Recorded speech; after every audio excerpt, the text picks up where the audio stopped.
জাতির বিবেক হিসেবে কাজ করেন। আপনাদের সকলের কাছে এটা স্পষ্ট যে বাংলাদেশে 2006 সালের 28শে অক্টোবর লগি বৈঠক তাণ্ডবের মাধ্যমে দ্বিতীয়বার বাংলাদেশের স্বাধীনতা স্থগিত হয়েছে এবং তার পরবর্তীতে এই স্বাধীনতা যেন আর ফিরে না আসে তারই একটি নীল নকশা স্বরূপ আমরা সকলেই জানি যে 2009 সালের 25শে ফেব্রুয়ারি তথা 26শে ফেব্রুয়ারি এদেশের বীর সেনাবাহিনীর যারা সর্বোচ্চ মেধাবী অফিসার তাদেরকে হত্যা করা হয়েছে।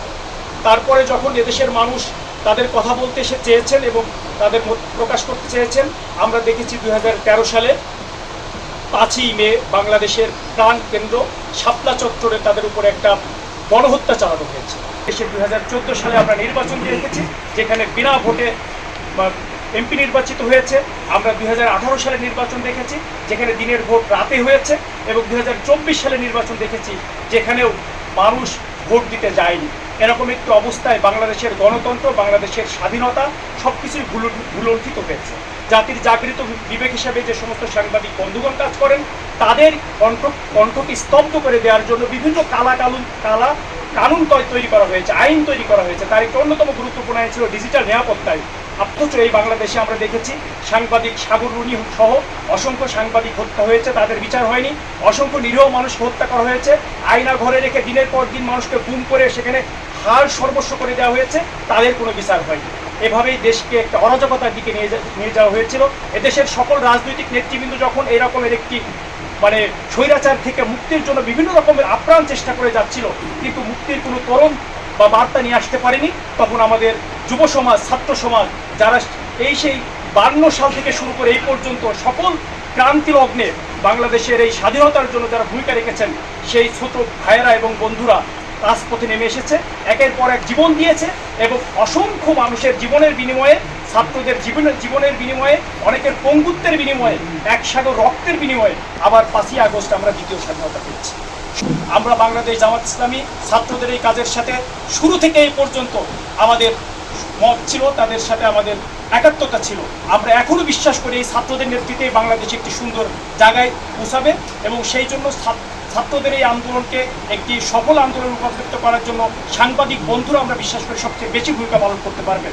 ইতিপূর্বে আমরা বাংলাদেশের নাগরিক হিসেবে দেখেছি যে বাংলাদেশের রাজপথে যখনই কোনো না কোনো একটা ইস্যু হয়েছে সেই ইস্যুতে রাজপথগুলোতে প্রকাশ্যে দেশীয় অস্ত্র এবং আগ্নেয়াস্ত্র প্রকাশ্যে নিয়ে মানুষকে আক্রমণ করা হচ্ছে, খুন করা হচ্ছে এবং এই সন্ত্রাসী কার্যক্রমগুলো প্রশাসনের নাকের ডগাই হচ্ছে।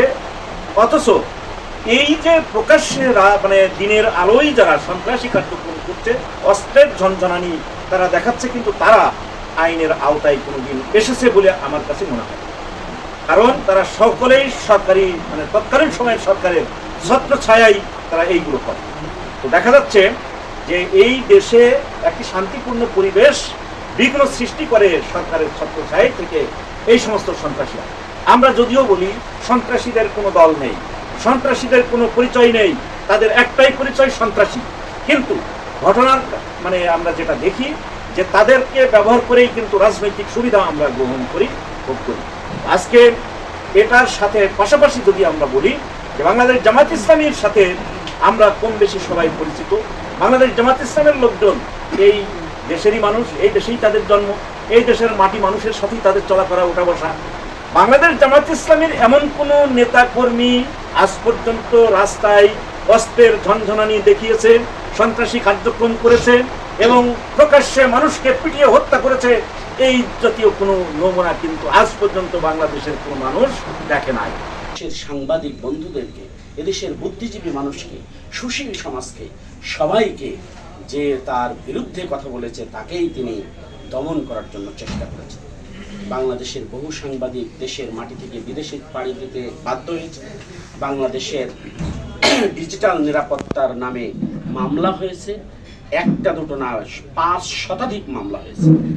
আমরা আপনাদের সকলকে বলতে চাই, আপনারা ইতিবাচক নিউজ একটু করার চেষ্টা করেন। আপনাদের কাছে এটা আমাদের প্রার্থনা। তারা এই রক্ত ঝরানোর এই আন্দোলন করেছে আর তাদের পাশে থেকে যারা সাহস দিয়েছে, শিক্ষাবিদ, সাংবাদিক, বুদ্ধিজীবী, রাজনীতিবিদ, রিক্সাওয়ালা, খেলাওয়ালা, তাদেরকেও আমরা স্যালুট জানাই। এতটা এই আন্দোলনটা সফলতার দ্বার প্রান্তে যেত না যদি সকলেই মিলে না এই আন্দোলনে সাহায্যের হাত বাড়িয়ে দিত। প্রিয় উপস্থিতি, আমরা দীর্ঘ 16টি বছর পর, দীর্ঘ 16টি বছর আপনাদের নিয়ে এরকম একটা মত বিনিময় করব, প্রকাশ্যে কথা বলবো, জামাত ইসলামের কথা বলবো, এই অধিকার থেকে আমরা বঞ্চিত ছিলাম। আমাদের বাতিল করলো তো সেদিন, কিন্তু এই অধিকার কেড়ে নিয়েছে 16 বছর আগে থেকে। আমাদের নেতৃবৃন্দকে বিচারিক আদালতে হত্যা করা হয়েছে সুপরিকল্পিতভাবে। আমাদের শত সহস্র মানুষকে রাস্তায় ফেলে গুলি করে হত্যা করেছে বিনা অপরাধে। আমাদের একটা অপরাধ ছিল আমরা জামাত ইসলামী করি, আমাদের একটা অপরাধ ছিল আমরা এই সরকারের পক্ষে নেই। কিন্তু গণতান্ত্রিক একটা রাষ্ট্রে এই অপরাধের কারণে এত মানুষ মেরে ফেলা যায়, এটা বাংলাদেশ ছাড়া পৃথিবীর কোথাও লক্ষ্য করা গেছে বলে আমরা মনে করি। একটা বিরোধী মতকে দমন করার জন্য এতটা নিকৃষ্ট পথ অবলম্বন করতে পারে কোনো বিবেকবান মানুষ, এটা অন্তত আমরা আমাদের জায়গা থেকে মনে করি না।